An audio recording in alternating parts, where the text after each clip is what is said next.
They want to know, why did Maggie Fleming bring in Christopher Griffins to testify at the grand jury?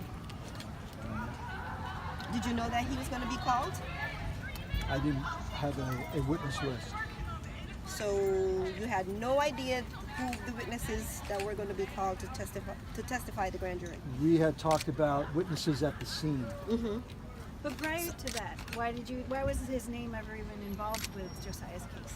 That's a question for the district attorney's office. This is crazy.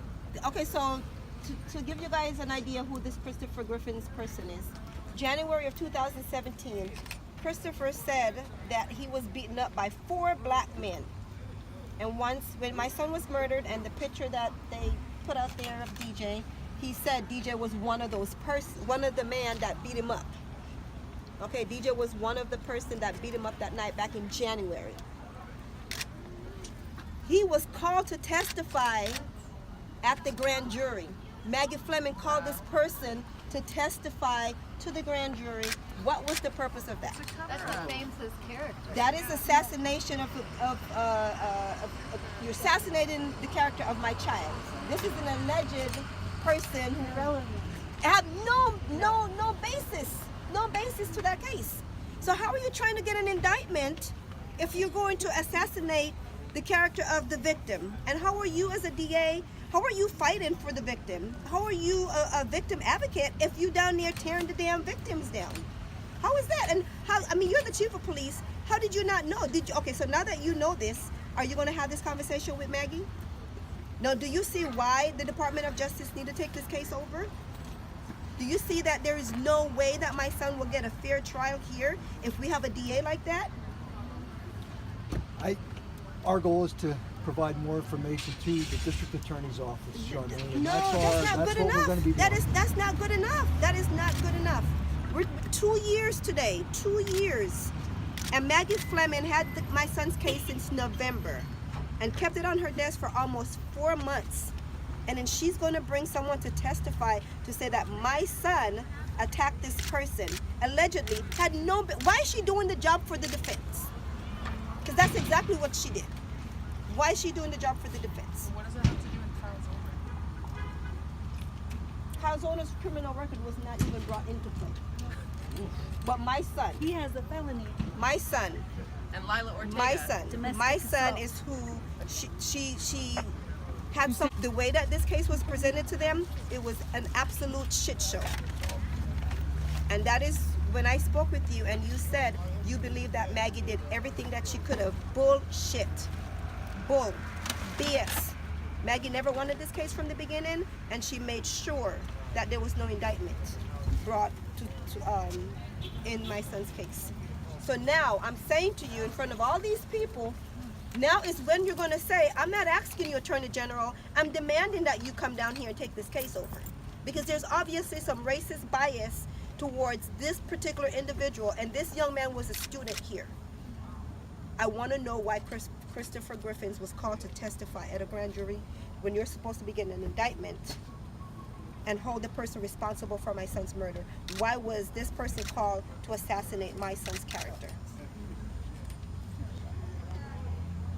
So, reporters, Chief is going to call Maggie tomorrow, and you will be getting back and giving a statement to as far as the answer to my question.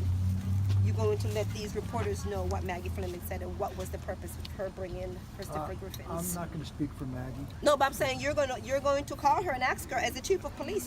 Don't you want to know?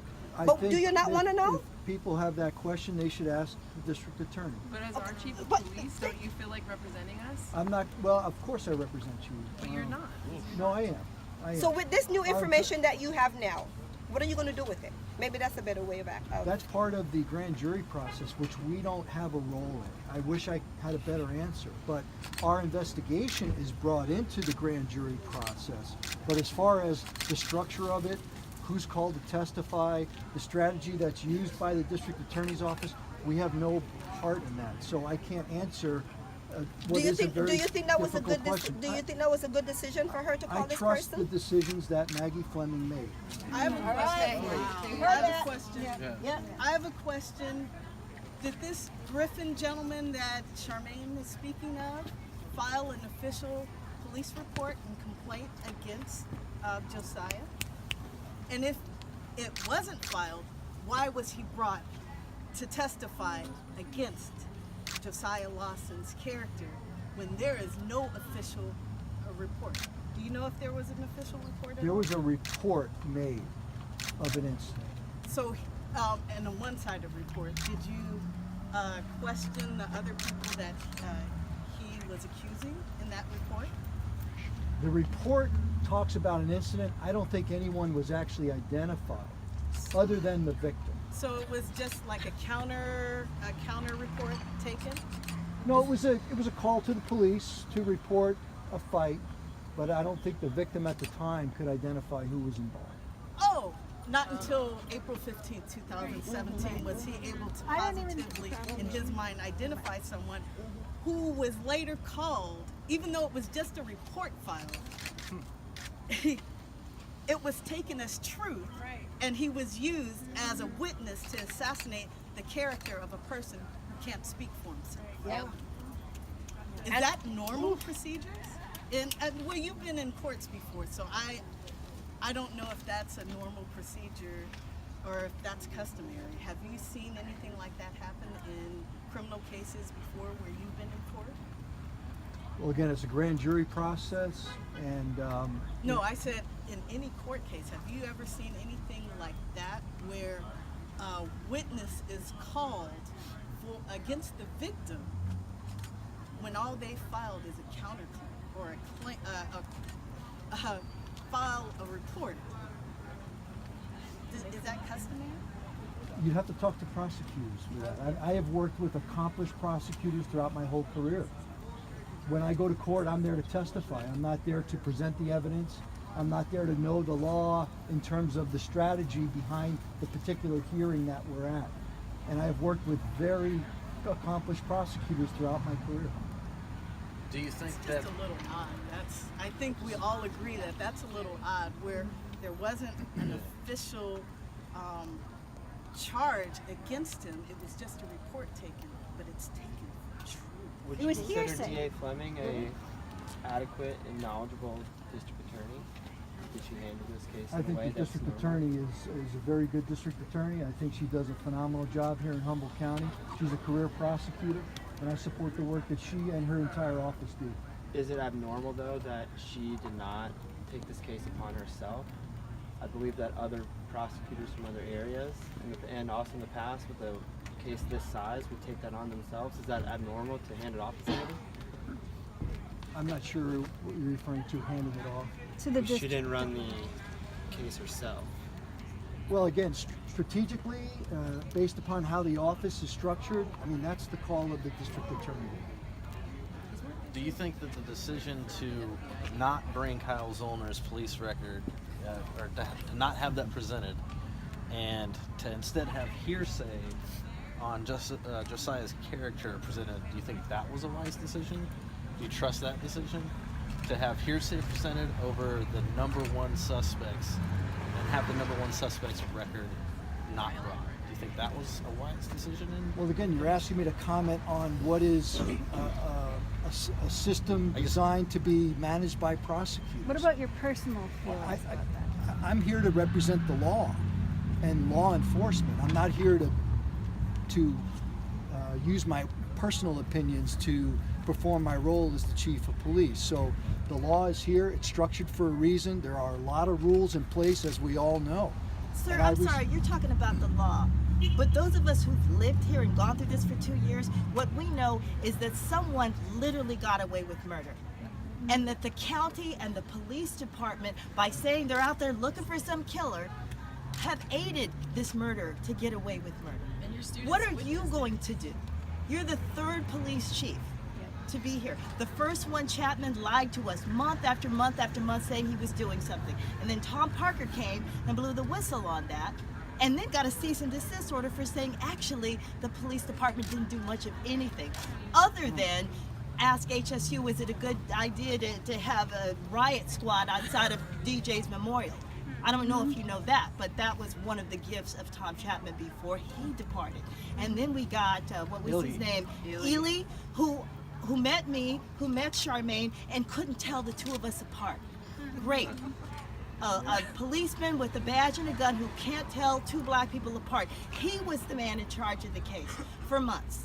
And then he gives this irrefutable evidence to the DA's office, and we wait and we wait and we wait, and then we find out no one's going to be charged. And now, sir, we have you. Please tell us what you're going to do for us. We're going to finish this investigation. How? How? Specifics, please. Well, you can't provide specifics in a very complex case. We need the public's help. We need witnesses who were present to come forward and provide us. Sir, I know a witness who was present. I know a witness who says she saw a girl get jumped by 3 girls who were later, the DA's office said, we're not going to charge those girls. She came forth and gave her testimony, and it sounds like it was ignored. And what we've heard for months is we just need more evidence, we need more evidence. And then we come to find out that the jury meets, and 15 out of 18 of them think that the man that was arrested that night actually did it. And what are you going to do? You're going to go after him because he broke the law to tell the truth? Sir, I'm sure you are a good man, but you have to realize at this point, it really just looks like this is Murder Humboldt. Not just Murder Mountain, this is Murder Humboldt. This is a place to come to get away with murder. I don't feel safe here. So on that evidence that Ilhi said that was undeniable, I mean, that's evidence from the Arcata PD. I am assuming that you've had the opportunity to look at that. Do you feel that his statement that this case is a solvable case based on that evidence, do you agree with that statement, that this case is solvable based on the evidence that your department has? The evidence is enough to present for consideration, but the manner in which it was described, I think, was Chief Ely's impression. But you know, it is evidence that we find in a lot of criminal cases. It's DNA evidence. It's interpreted differently by different people. It's presented differently, and ultimately it's up to the jury to decide, you know, how much that evidence is going to weigh into the final decision. And so the evidence is not going to change. You know, the science of this is not going to change. Hopefully that evidence, if there's advances in how DNA is read in terms of the technology that's used, that might be a difference in terms of this particular case, but that evidence will not change. We need people now. We need people more than ever. And we have a lot of people that were present who have come forward. They've provided statements.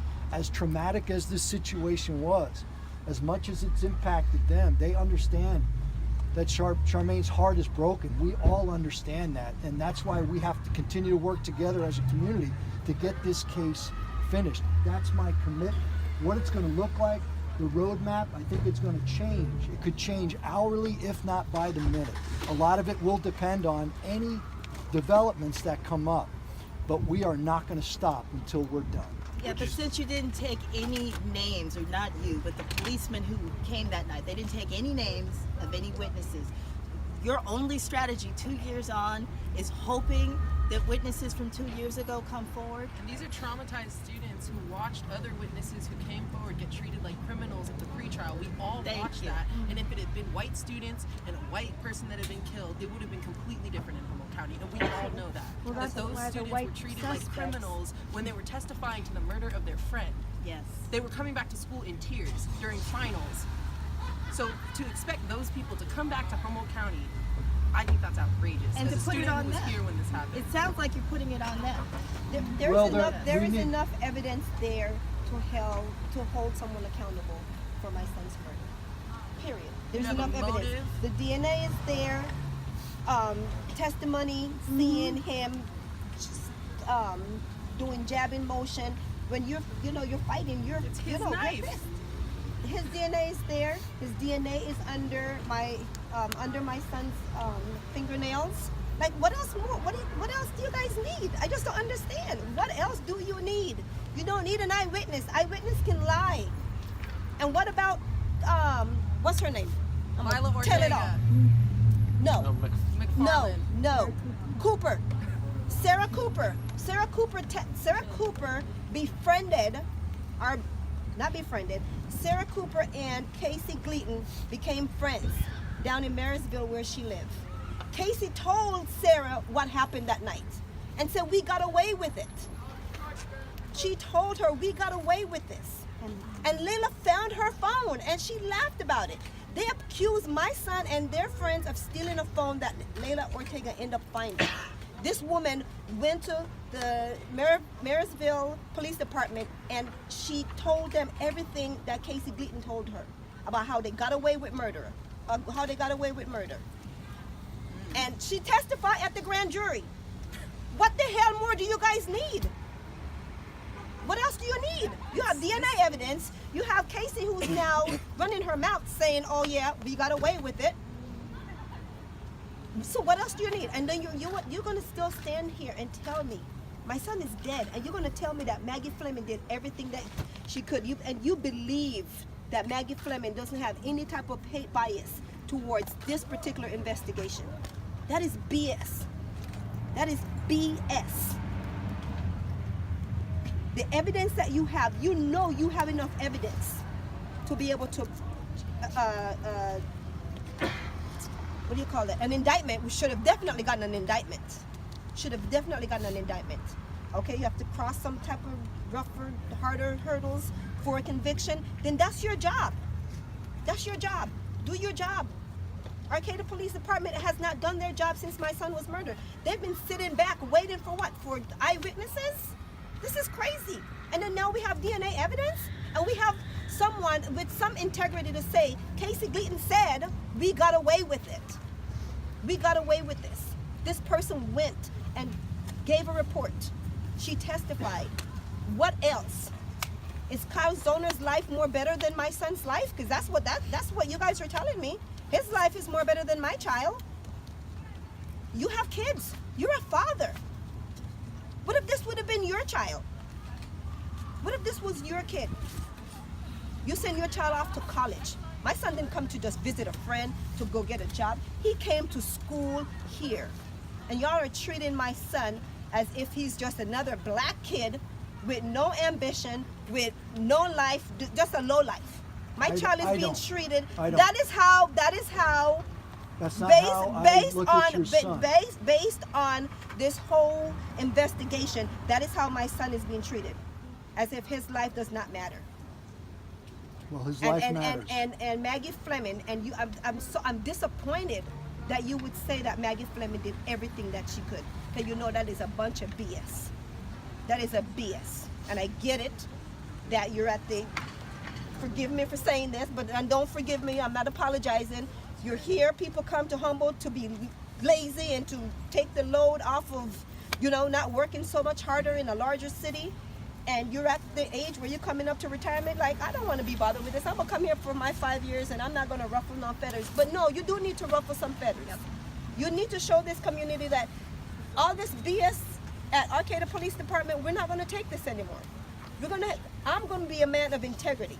I'm going to be, not just this is my career, but I'm going to be a man of integrity, and I'm going to be a father. I am a father, and I'm not going to let this son be murdered and no one is being held accountable.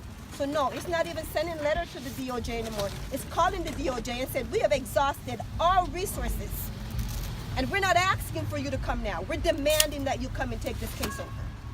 3 police chiefs, 3 mayors, this is crazy. And your strategy is the same strategy as the first police chief. This asking is witnesses crazy. to come forward, sir. It's 2 years. We've been hearing that.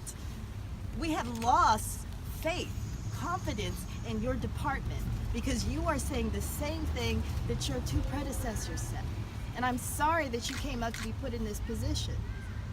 But there's a reason why none of us trust you. And I'm just being frank. You said you do everything. You said you do everything to see this investigation completed, right? So will you reach out to the DOJ and ask them to take this case over? The city has already done that. But my job as the chief of